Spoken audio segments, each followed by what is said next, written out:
Good day, everyone. My name is Deborah Doe. For this week, myself and my group members, Ella Perry and Justin Roy, will be covering Indigenous governance. The text that we will cover in order to bring understanding to our presentation is from Leanne Simpson and John Burroughs.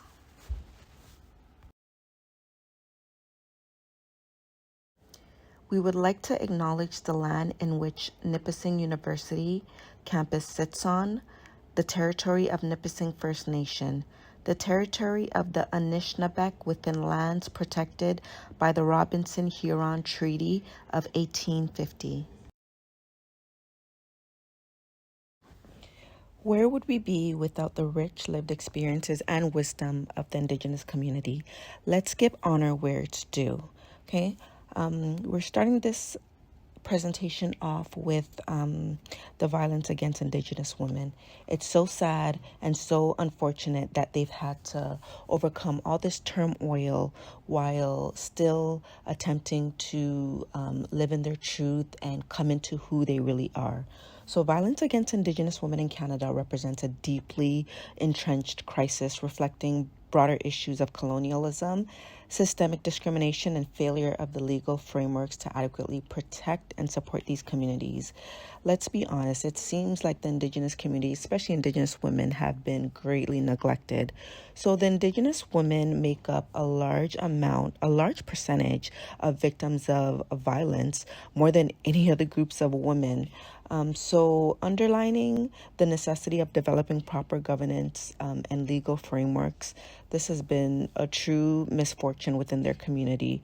So this presentation is going to examine the relationship between Indigenous sovereignty, wherein Indigenous women continue to face disenfranchisement with respect to their governance systems, and legislative and constitutional reforms that may better address these pressing concerns. John Burroughs, in his vast collection of writing concerning Indigenous legal systems and the people of and the Indigenous people legal frameworks, has really spoken about the rights of self-government. According to him, there is an engagement of the traditional culture through the Indigenous governance structure, which already holds a very rich value of addressing violence against women in the Indigenous society. He also mentions that Aboriginal people of the world have had a working legal system which has been formed very differently from a colonial state.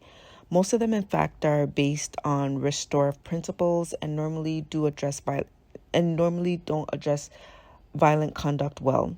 He also goes on to express his dissatisfaction with the understanding of Section 35(1) of the Constitution Act 1982, where all too often have overlooked and undersupported Indigenous self-government that extends beyond the control of land and resources. So by widening the understanding of Section 35(1) to encompass more extensive forms of Indigenous jurisdiction, like the struggles against violence with Indigenous women, Burroughs really takes a look at the viable, like the real that is viable for Indigenous people and allows for meaningful decision making. So Leanne Simpson, she really also speaks beyond the problematic chapter and offers a clearer view of Indigenous governance as grounded normativity and Indigenous internationalism.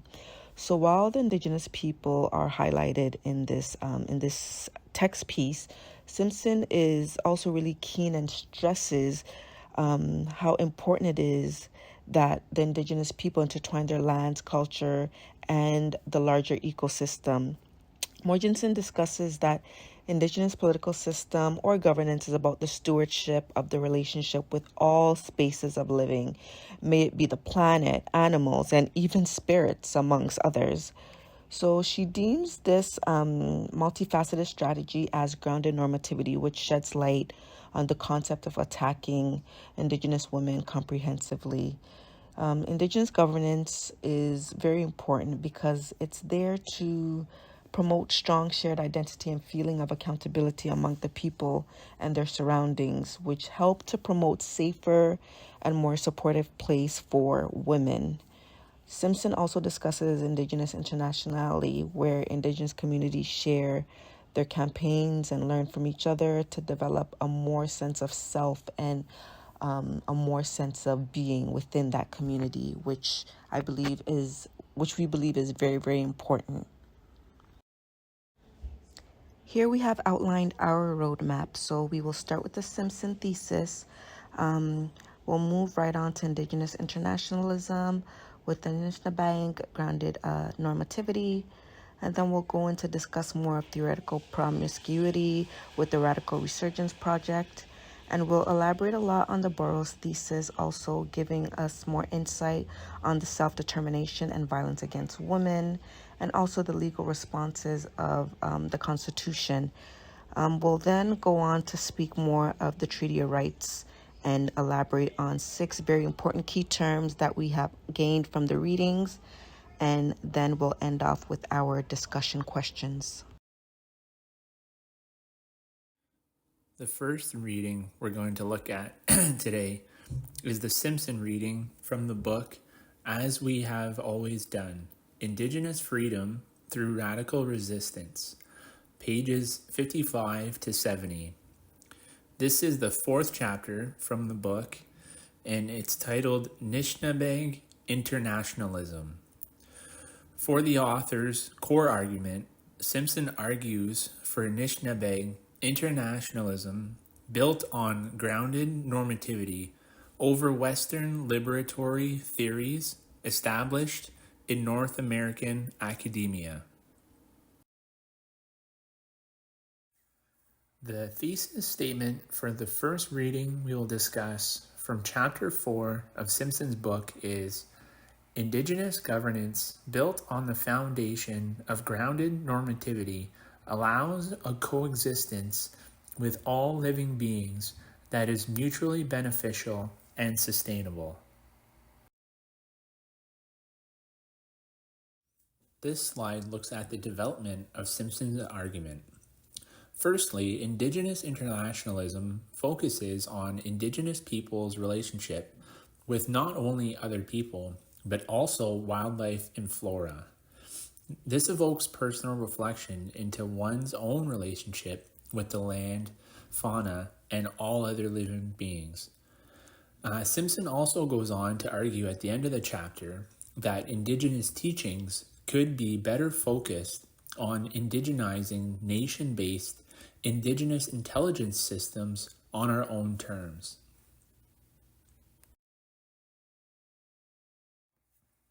Like mentioned in the previous slide, Simpson's concept of Indigenous internationalism does not only include relationships with other human beings, but all living beings, including fauna and flora.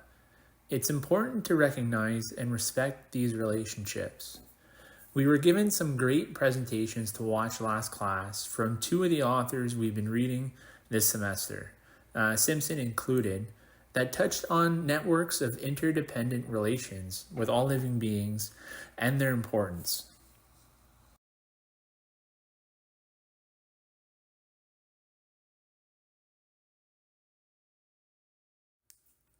Simpson explains that internationalism has always been a part of our intellectual practices. Anishinaabe internationalism teaches the ways of relating to the plant nations, the animal nations, and the spiritual realm. Further in the chapter, it states that Indigenous internationalism isn't just between peoples. It is created and maintained with all the living beings. I really like this last quote. There's a great little story on pages 59 to 61 about respecting and coexisting with other living beings on our land. And it was thought-provoking about how we view and respect the food that we eat.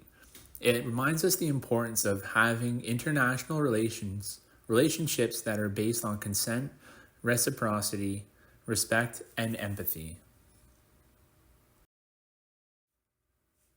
In this slide, we discuss the importance of internationalism. I bracketed the word nation as I wanted to highlight the importance of relations between Indigenous nations. Simpson emphasizes the need for positive relationships between Indigenous nations. The quote here, the global interconnections of our local place-based existences are intimately intertwined.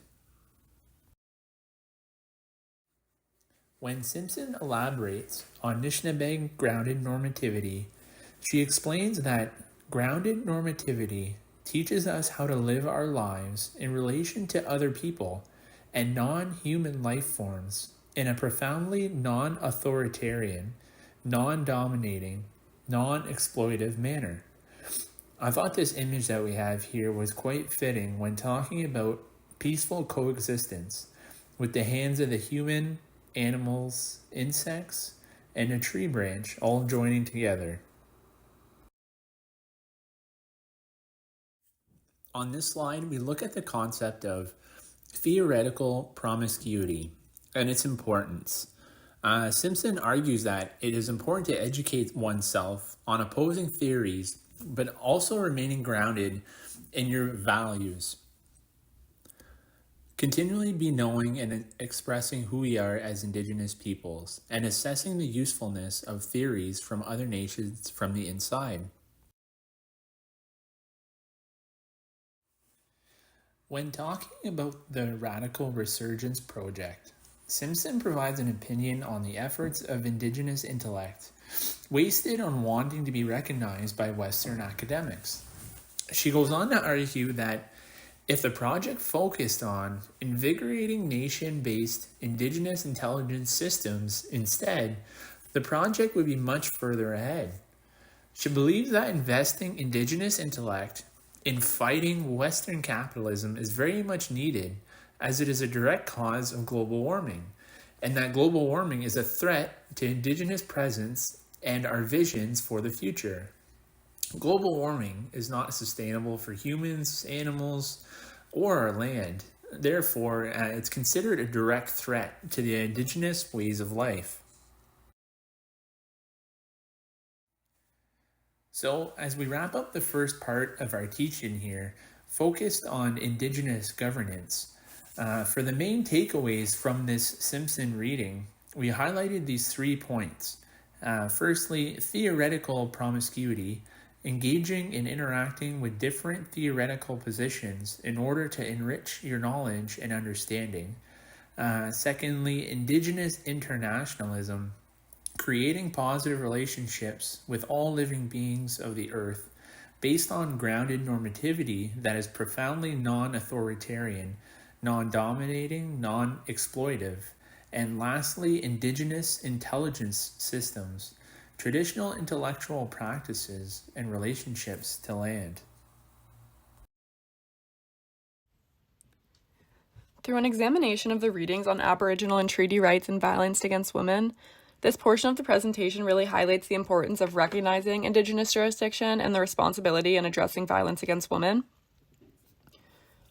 The readings really emphasized the importance of recognizing the jurisdiction within Section 35, subsection 1 of the Constitutional Act in order to address violence against women.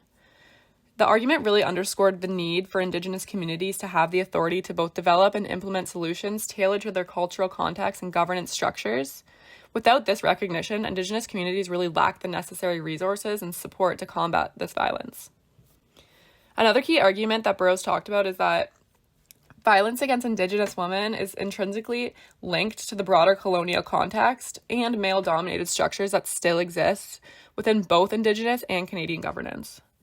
Indigenous communities and leaders face challenges in effectively addressing this issue, and the Canadian federal and provincial governments have demonstrated inadequacy in protecting against Indigenous women, which is really, really sad. So recognizing that this Indigenous jurisdiction under Section 35, subsection 1 of the Canadian Constitution could really foster a cooperative framework where both Indigenous and non-Indigenous governments could collaborate together to just effectively tackle the issue of violence against women, which would really ensure that gender equality and ultimately just that Indigenous women have a greater protection over them. The third part of the reading focuses on addressing violence against women within the framework. of, again, Section 35, subsection 1 of the Canadian Constitution, and how it could really enhance recognition of this issue. However, it also does touch on the fact that the Supreme Court's narrow interpretation of Aboriginal and treaty rights poses significant challenges, making this very difficult to do.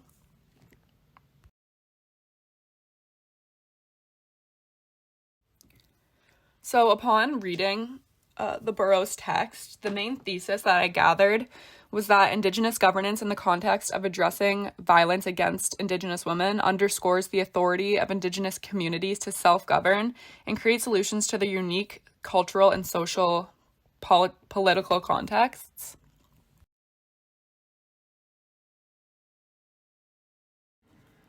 Section A of this reading, titled The Problem and or Answer, Indigenous Self-Determination and Violence Against Women, what the primary argument of this part of the text that I gathered was that Indigenous self-determination and governance are really crucial for addressing the high rates of violence against Indigenous women in Canada. The text really emphasized that the current narrow interpretation that exists within Section 35, subsection 1 of the Canadian Constitution Act, which really just largely focuses on land and resource rights, fails to encompass critical social issues such as violence against women.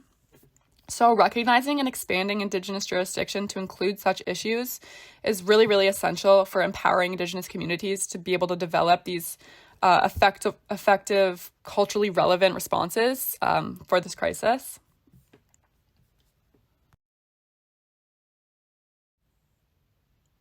Within the text, there was some really, really hard to read quotes that really just further emphasize the issues here with violence for Indigenous women. So the quotes that we have here are that they are beaten, sexually assaulted, and killed in shockingly high numbers, and that they experience violence at rates 3 times higher than other women. They're also 5 times more likely to be killed or disappear as compared to a non-Indigenous woman, and that they experience higher rates of intimate partner violence than other women. So it's really clear here that Indigenous women in Canada face violence at significantly higher rates with more severe consequences. Indigenous women have, however, shown significant leadership in addressing violence by establishing shelters, organizing advocacy campaigns, and participating in local or provincial political and social initiatives. Also, the reading goes on to talk about how, in comparison to the United States, this illustrates how recognizing broader Indigenous jurisdiction can, however, lead to more effective governance and social outcomes. Indigenous women should ultimately be constitutionally recognized as having the power to hold accountable their own governments and Canadian governments more generally while they experience this violence. It's very clear that due to the lack of help that they get when they go to the government, that they don't feel comfortable to even voice their opinions or their issues anymore because of a lack of the government helping them in any sort of way.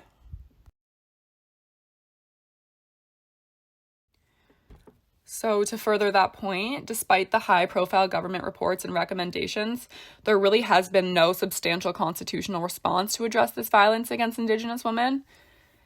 The existing federal legislative actions and judicial considerations are insufficient in addressing the broader issues of violence within Indigenous communities, which is super evident.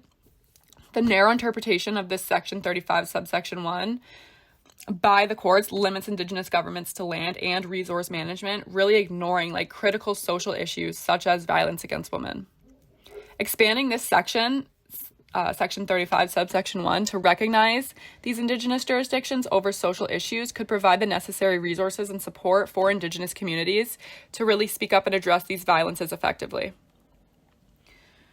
As mentioned in the text, Section 35, subsection 1 does not specifically deal with violence against women because thus far, courts have not construed these powers as falling within the Indigenous people's jurisdiction. So the recognition that legal rights vest Indigenous governments with responsibilities for dealing with violence against women really would greatly aid in political action in this field. Issues of jurisdiction, trust, and subordination are evidently intertwined when dealing with violence against women, as mentioned by Burroughs.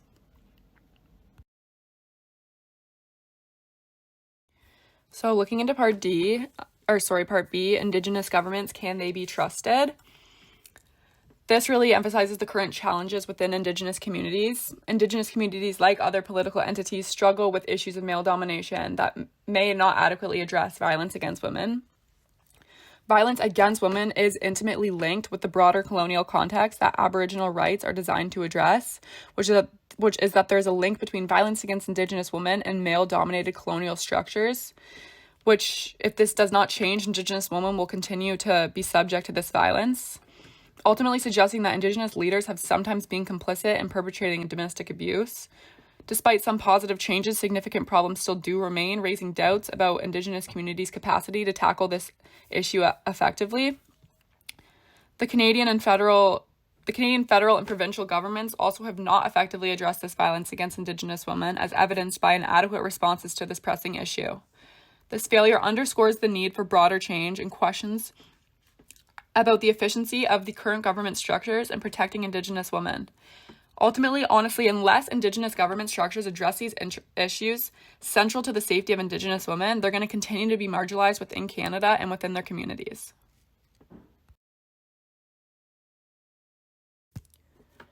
Addressing violence against women within the constitutional framework of Section 34, subsection 1, could bring a lot of attention to this issue because it would be recognized as a constitutional matter. However, it does possess some challenges. The Supreme Court's current domination and their very narrow interpretation of both Aboriginal and treaty rights under the Section 35, subsection 1, make it really unlikely for Indigenous communities to ultimately succeed in asserting this jurisdiction over violence against women. It has been largely ineffective in challenging colonial practices and addressing these human rights violations, particularly beyond resource allocation cases, which is what they just really only focus on. Furthermore, like as we mentioned in the reading already, with the troubling amount of violence within Indigenous communities, they may be denied this jurisdiction because people will wonder if communities that have already suffered such high levels of generational trauma are able to deal with such the pressing issue of violence. Discussing subsection 1's flaws could lead to discovering alternative interpretations that could promote a more legal system and strengthen Indigenous self-determination if Indigenous governance powers related to violence against women were recognized and deployed. The Canadian government could also aid or modify this exercise through and in accordance with its other obligations that are under Section 35, subsection 1.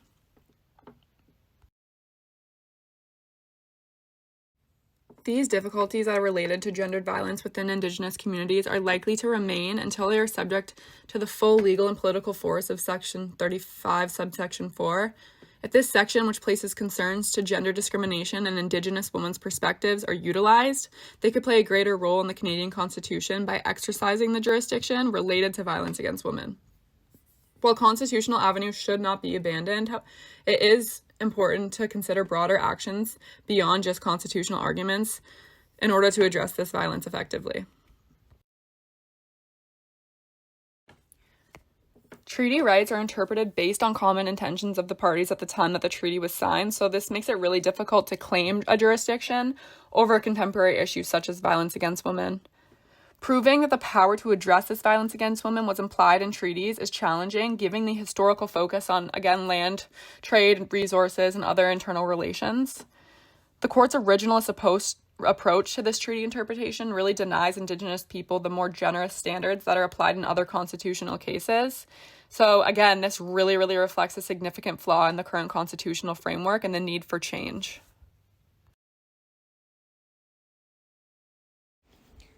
So for the key terms, I have pulled a few really important terms that I gathered from the readings.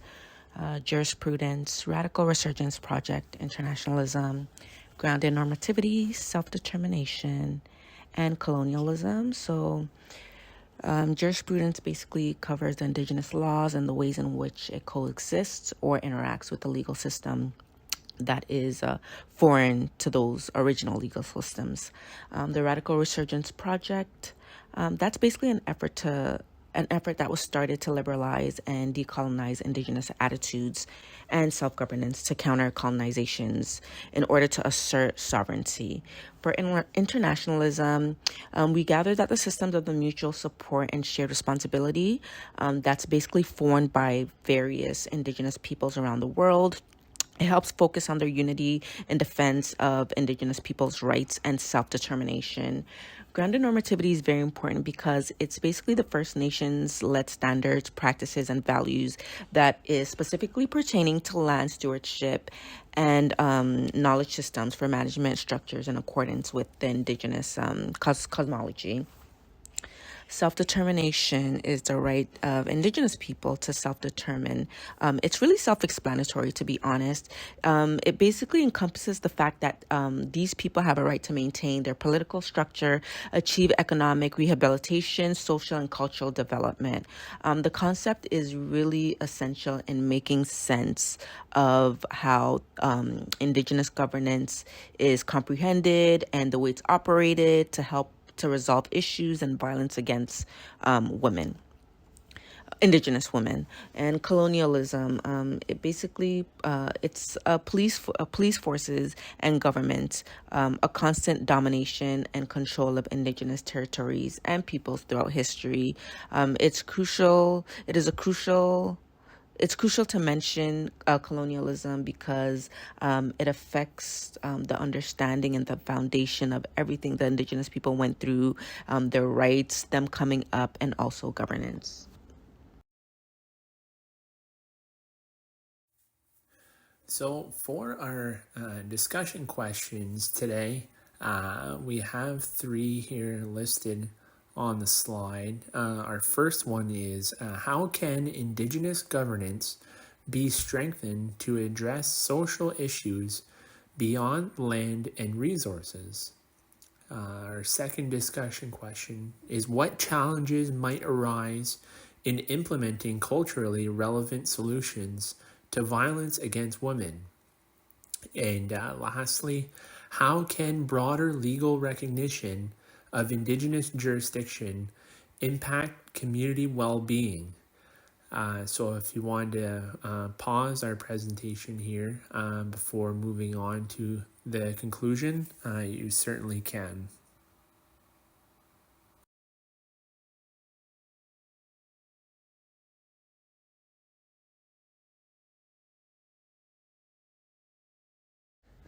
So thank you all for lasting thus far. So today, we've explored the connection between Indigenous governance and addressing violence against Indigenous women.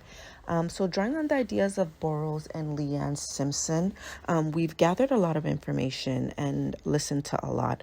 So Indigenous self-determination can lead to significant changes in combating violence and promoting justice in the Indigenous communities. So the key point that we need to really think of to help broaden the interpretation of Section 35(1) of the Constitution Act in 1982 is that it currently it only recognizes the land and resource rights, but it overlooks social justice issues like violence against Indigenous women. So expanding on this view, it would help Indigenous communities gain legal recognition, allowing for better self-governance and protection. In regards to the federal provincial governments, it often provides inadequate solutions that don't fit Indigenous cultures. Modernized Indigenous governance, when supported, can adopt more effective measures grounded in a deep understanding of the community and its culture.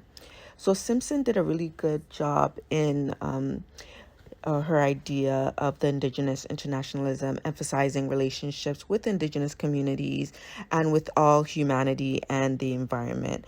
This perspective was really important because it can help improve Indigenous governance, helping develop inclusive and sustainable self-governance models that embrace traditional knowledge and wisdom.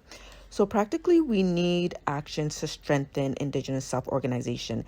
This can include legal recognition, resources to build administrative frameworks, and agreements with other networks.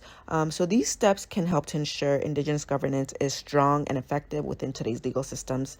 And also, lastly, we'd also just like to mention community-based approaches are also crucial in addressing violence against Indigenous women. Indigenous women should lead and make decisions in creating and also implementing culturally appropriate interventions.